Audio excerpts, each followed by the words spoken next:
Have you seen the movie Up in the Air? So, in it, George Clooney's character is obsessed with travel miles, and when he's asked to explain why or how he's going to use them, he replies, "The miles are the goal."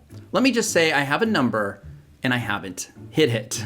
He's saving just to save, he says. Oh, plus he wants to be one of 7 to earn the Lifetime Executive Status whatever award for earning 10 million miles. Most people see this scene and think that this miles collection thing is crazy. He's obsessed and he doesn't even really plan on using the miles.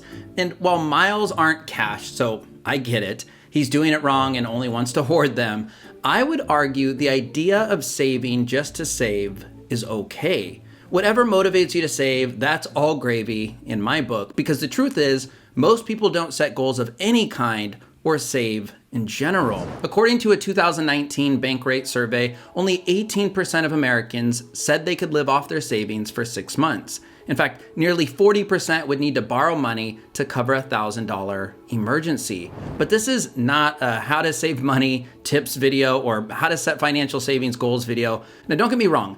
Goals are incredibly powerful tools that help you gain clarity and stay motivated. Now, that said, maybe you just accomplished a big money goal and you're trying to figure out what's next. Or perhaps you're in a high earner position, but you know you should be saving more. Or you're just getting started on your finance journey and you don't know where to start.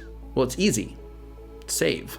I'm not going to cover traditional savings advice though, like how to goal set, see a financial planner, buy assets, not liabilities, or even donate it, though that's definitely a great thing to consider. Instead, I want to offer a unique perspective. The first is saving just to save. The second is something I call building up an emergency fund account. Now, overall, the theme here, though, is to increase your savings rate. Build in this habit and system no matter who you are or what stage in your life you're at. And here's why. Very few people have a problem with over saving. In fact, 99% of people do not. Not a research stat, but probably true. But many people have the problem of not saving enough. Most people, actually.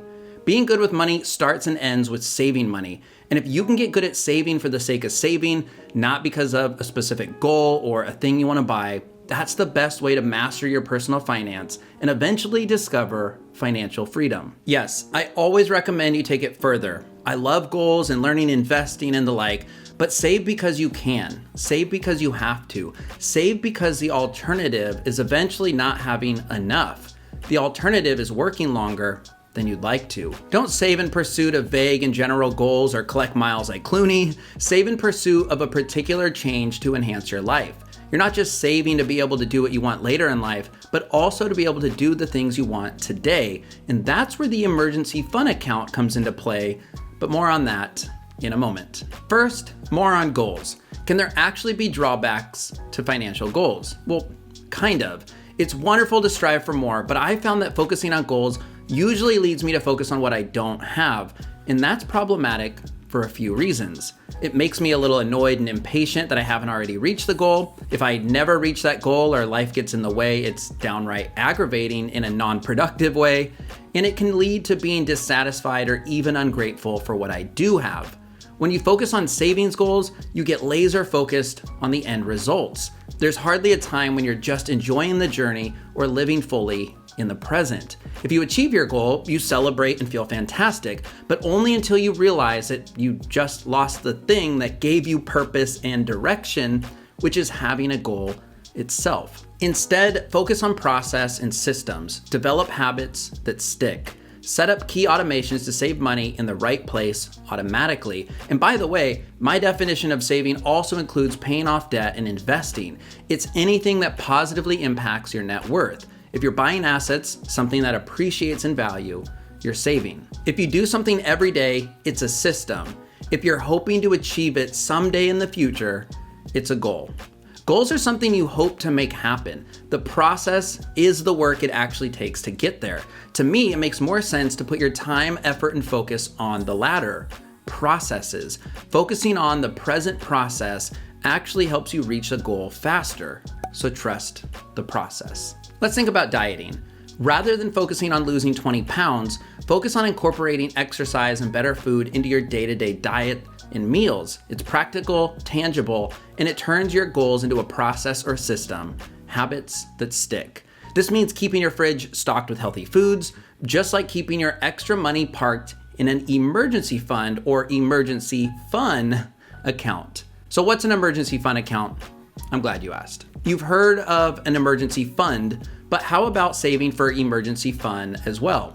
It's exactly what it sounds like. It's something I came up with the other day on a run. It's setting aside money in its own account as a priority to spend to find balance in life, to do something on a whim, to say yes to an invite you might not normally say yes to. And okay, I didn't make it up completely. It sounds a lot like what some people call a slush fund now that I say it out loud, but a slush fund is a weird phrase and even has some evil purpose, illegal activity, double meaning behind it. So I propose we rebrand it an emergency fun account. As humans, we need balance. Eat, sleep, exercise, work, love, and play. Oftentimes, it's that last one we don't prioritize. It's not because we don't want to, it's because we don't have the money or we feel guilt about spending the money. I used to stay in on Fridays almost every week. You know that feeling of crawling through the work week and living for the weekend? Well, that was me, kind of. I told my friends I was exhausted come Friday evenings and I stayed in. They jokingly called it Frankie Fridays. The truth is, I was broke. I couldn't afford to have fun on a whim without digging a deeper debt hole. Did I really need to go to Starbucks daily or pay for an Uber to work because it was raining out and I didn't want to deal with parking? Or eat out for lunch 7 days a week? Or shop on Amazon when I was bored on a Tuesday night?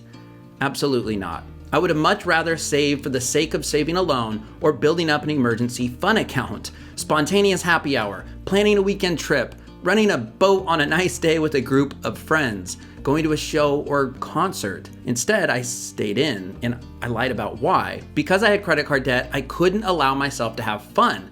I should have cut spending elsewhere, saved a bit, and found myself some balance. A perfect balance might be a realistic goal, but then setting aside something for yourself no matter how bad the debt. If you have $10,000 in bad debt, do the math. That's $833 a month, and it'll be paid off in a year if you take advantage of a no-interest balance transfer promotion. Maybe you realize you can still actually set aside $100 a week for you just for fun during the process. I'm not saying definitely do it this way. I totally understand if you want out of debt ASAP or have to have specific goals, but that method isn't for everybody, and that's the point. I needed it to get so bad that I said enough is enough, and I went all in.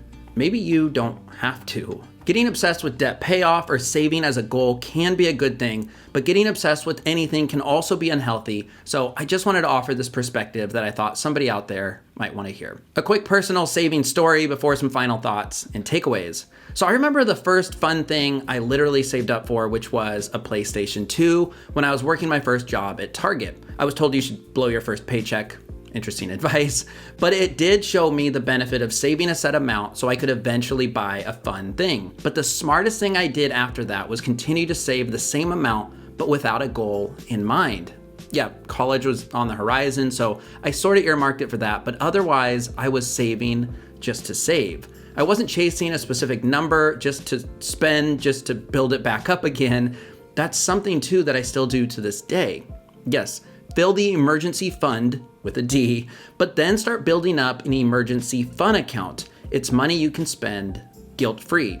I also recently made this video about spending money guilt-free. It was a great reminder to myself to not get obsessed, to not become that person people view as cheap. I think you'll enjoy it. The bottom line is this: most things we would like to pursue in life require money. Even if you don't have any immediate need for saving or setting money aside, it's a great practice to start. This habit can help save you future stress and provide a cushion should your financial situation change, and it will. Sometimes for the better, sometimes for the worse. Living frugally when you don't have to is the fastest path to financial independence. If you've taken care of your responsibilities, it's okay to not have specific smart financial goals. Build an emergency fund. Save for emergency fun. Set up your systems and automate your way to financial freedom. Remember, increasing your savings rate is how you achieve the biggest goal of all, financial independence, where work becomes optional. And that's actually what I usually talk about here on the channel. Financial independence, early retirement isn't the only path, but it's a path. And saving just to save in the beginning is a great way to get on that path. So what do you guys think? Can it backfire to obsess over savings goals? Do you like this idea of an emergency fund account, finding balance and saving as a habit or for the sake of saving? Or do you find you have to have specific savings goals or you don't feel motivated to save at all? Do let me know in the comments. Oh, and if nothing else, let me know what the first thing is that you saved up for to buy. I always think it's fun to hear that from friends. Your first big purchase after getting your first job. If you want to check out a free preview of my course, Save Money Resolution, you can do so with the link in the description down below. If you decide to buy the course, I'll offer you 50% off this month only with code EMERGENCYFUN. It'll show you my system for saving your first or next $10,000 fast. What you do with it? Well, that's up to you. Be sure to tune in 2 days. I have an exciting announcement that I'm super pumped to share. Have any guesses? Let me know in the comments. I'll send 10,000 Advantage Mile points your way if you're right. I'm just kidding. Settle down, Clooney. Thank you as always for your time today. My name is Frankie. Like if you liked, subscribe if you want to hang out more often and talk all things financial independence with me. And I'll see you awesome people in a few days on the next one. These holiday weekends really mess up my production schedule. See you guys.